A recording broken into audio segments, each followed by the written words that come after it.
saint Martin s'aperçoit que si l'âme a pour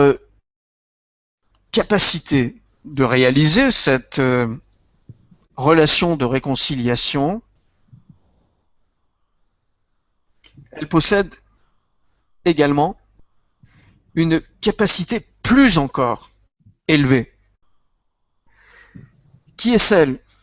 de rendre présent Dieu dans l'âme. Si le prêtre prétend la rendre présente sous des espèces matérielles, on revient à notre petite comparaison de tout à l'heure,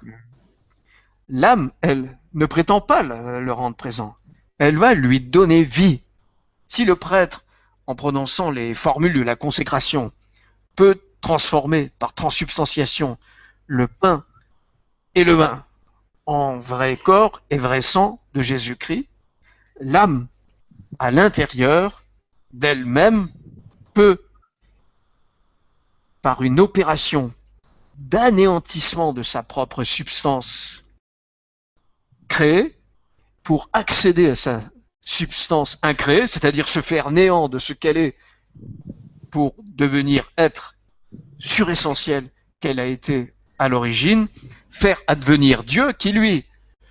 accepte de s'anéantir, comme le Christ s'est anéanti pour prendre corps et sang humain, se faire homme, et aller jusqu'au bout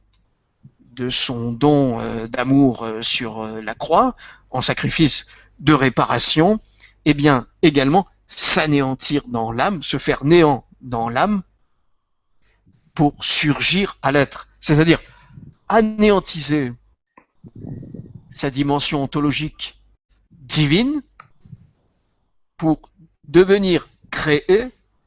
d'incréé qu'il soit, devenir créé à l'intérieur de l'âme.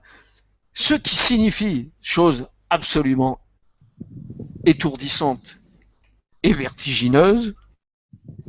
que l'âme a le pouvoir en elle-même d'engendrer Dieu, de donner naissance au Verbe divin, de devenir, à l'instar de l'utérus marial, le lieu d'engendrement du divin par une opération de l'esprit.